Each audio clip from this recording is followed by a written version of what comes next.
Good afternoon, my friends. It's lovely to have you back. So we've only got about 2 or 3 weeks until Homecoming is released and Thronebreaker. It's really speeding up on us really quickly. And I wanted to do this top 10 cards I'm most excited to see.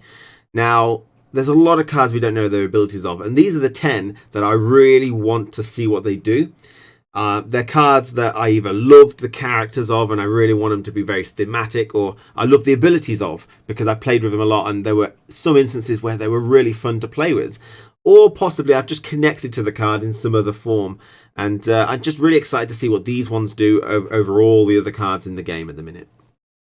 So please leave me your comments. You know, if you've got some cards that you'd really like to see what their abilities do and you can't wait for it, in the comments below, and let's get on with my top 10. Number 10. In this place, we have Beccas Twisted Mirror. This is a card which I formed a special bond with. And the reason for that is because I had the honour of exclusively revealing it to the world by CD Projekt Red. This video, I'm going to reveal my second and final exclusive card of the new batch of cards that are coming up. This one is an epic card, so a little cheaper, and it's called Beccas Twisted Mirror. And it's got the ability, swap the strength of the strongest and the weakest units on the battlefield. Ties are resolved randomly. So I became very attached to this card. I also got Renew. But I love the artwork. I love the idea of good and evil and how that kind of corrupts and stuff like that. It really sings to me in that respect. Initially, it was so cool as well. It would just steal all the strength from the highest unit and put it on the lowest unit. And there were some really crazy strats with Letho of Gullet onto the unicorn played by Yennefer.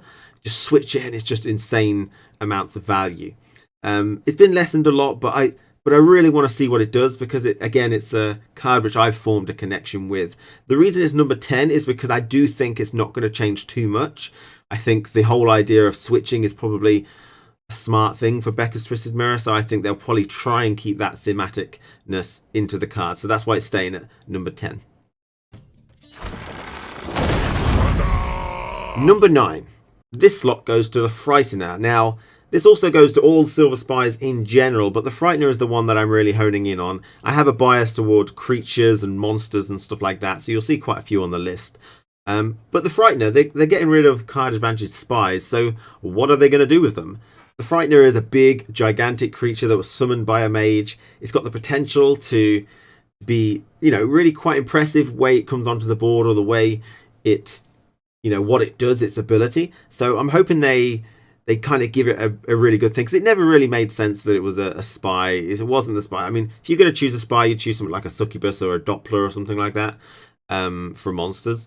But the Frightener never kind of works. So hopefully now they've got an opportunity to really give it its own ability, which kind of fits it very nicely. I loved it when the Frightener actually ate special cards from your graveyard, because there was a really cool thing you could do with it. It was very meme, but I really did like that. Even though generally it probably didn't fit with a Frightener. Could have done, because it was a mage-born creature. So, but now they've got grounds to just be free and do what they want with it. So hopefully we'll see something good.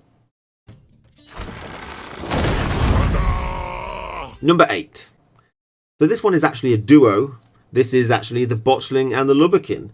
Now, they've gone through quite a lot of iterations, and they were tied to the Bloody Baron at some point. They're not anymore. I really do like the thematicness that they can provide. I feel like at the minute they're kind of underappreciated in the game currently.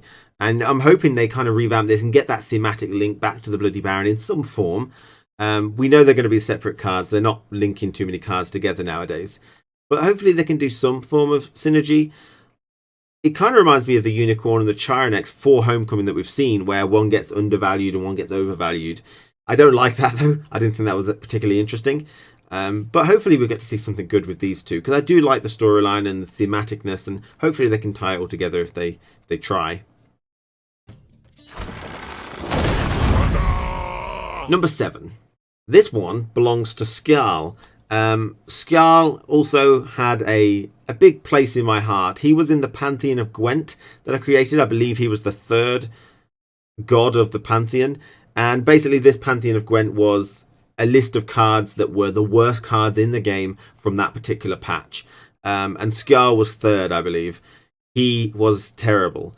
But he's actually now become a decent addition. He's pretty much standard in a lot of Skellige decks just because of the tutoring of a cursed unit, usually Ulrich. With the lessening of tutors, though, in Homecoming, we can imagine Skjarl might change. He probably won't be a tutor nowadays. And it just gives you chance to do something with him, try and make him interesting. And that's what hopefully we do on all of them, but so far Homecoming's not seemingly gone that direction yet. But Skjarl is a tragic tale, really, and hopefully they can give you some cool ability on him that's just fun to play. He doesn't have to be viable, just something fun, I think. If you could tie it to Craven and Craven revived or something like that, it'd be even better, Number 6.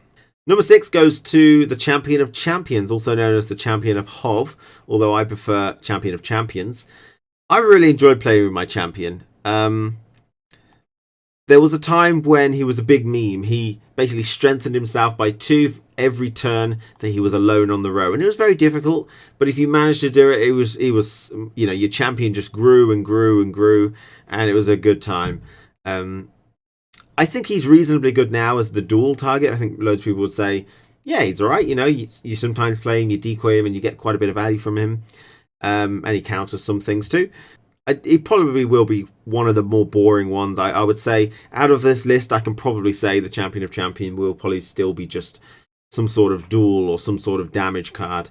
Probably not too interesting. I'd love to see something better for the champion. But we'll have to wait and see. I'm definitely looking forward to seeing what they do with him. But I am anxious as well. Number 5. My 5th place goes to actually a bronze card. A lot of these cards have been silvers, actual characters. This one is just Queensguard. Queensguard have been here since the beginning, and they've always been great or trash. There's not really been much middle ground for the Queensguard, but they've been sort of one consistent card throughout the entire game, pretty much. Everything else has changed around them, but they've been consistent. I'm not sure Queensguard would work in Homecoming. I don't see how that would work. They'd have to be really low value, and then you'd have to try and strengthen them in some way and try and get that sort of idea. But I'm interested to see what they do, whether they keep with the same format, and try, with the whole Queensguard, resurrecting them over and making them stronger and stronger, and then round 3, big play. I got the feeling they don't want that, but it'd be interesting to see what they do and see whether it is boring, because a lot of the bronzes that we've seen aren't particularly interesting on their own, and I got the feeling the Queensguard is going to go that way. But I'd like to see that there will be some form of discard synergy, because I think faction identity wise, Skellige is going to get a discard synergy faction identity, and hopefully Queensguard work. They're doable, playable. Number 4. Right, the big man himself, Cointreau Dim. He's changed a lot. He's been trash throughout the entirety, I think, as far as I can recall. He's probably an interesting card now. They might just keep him the way he is, a certain value card, and you do a gamble. I'm not sure. That's like really crazy RNG. He's not viable. I got the feeling they don't want him to be viable. But he's certainly a card which is going to be unique. I think that's safe to say. And that's what makes him so interesting. Why he's 4th place. If they change him, he is going to be unique. And that's interesting. I want to see what they do with him, see how cool he can be. He could be viable. There's no reason they can't make him viable. You just have to take the RNG off and make him do something else. But he's definitely a card I can't wait to see, due to the fact that he's one of a kind as a character and a card, really. So I can't wait for him. Number 3. My 3rd spot, this really comes down to personal taste. This is a card which I think had huge potential just from the artwork. It really brings forth loads of cool ideas, and it's Ruhin. A big insectoid, like millipede thing, and it's such a cool idea. We didn't actually get to see it in the mini campaign because it was cancelled. I wonder whether they're going to bring it in Thronebreaker and just sort of move that kind of concept over, so that Ruhin's origins now come from Thronebreaker area.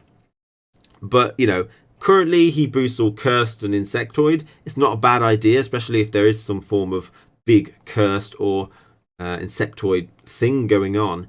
But it'd be nice to see what they do with Ruhin, because he has such potential. His card art really brings forth a lot of cool images in your mind and potential that he could do. So he's definitely an exciting card to see what they do with him.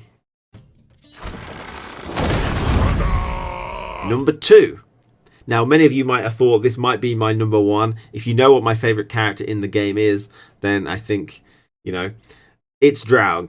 Time to win this battle! My lords, to your banners!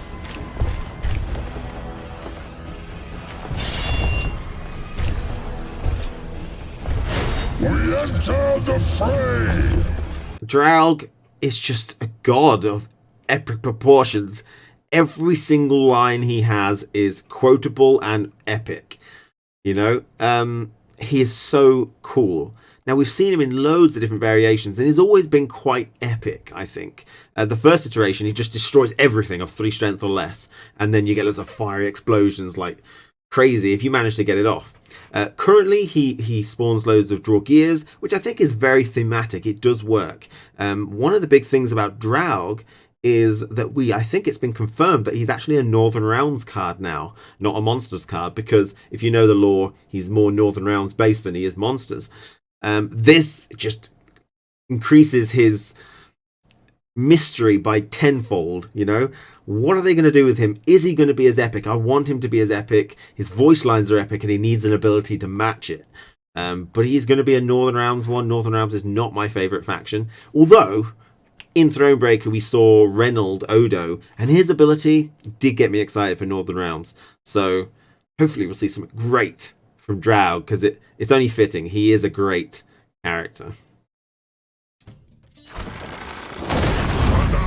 Number 1. And finally, I've used Drow. What could I have left? Well, it's Camby and Hemdall. It has been confirmed that Camby and Hemdall are split. They are 2 different cards, so another duo for you. What are you going to do with these 2? These might be even more epic than Drow. You know, these signal the end times. They're big deal. What can you do with these cards whilst remaining them somewhat balanced or underpowered, you know, however you want it? They're gonna have to do something big, and I'm super interested on what they could possibly do with Camby now that Hemdall is on his own card, and what they can do with Hemdall as a playable card. It's just, you know, pretty unfathomable what they could do, but you know it's going to be good. You know, there's no way we're going to get, oh, it's 5 strength, do 2 damage. It can't be. It won't be. Say it isn't so. You know, they've got to do something exponentially amazing with these 2. And I can't wait to see it. So thank you for watching this video. Listening to my list, listening to me. If you want to, you know, say your comments, I've already mentioned it, but please do so in the comments below and I'll read them. Stay tuned for more Gwent content and take care of yourselves, everybody. Have a pleasant evening. Goodbye.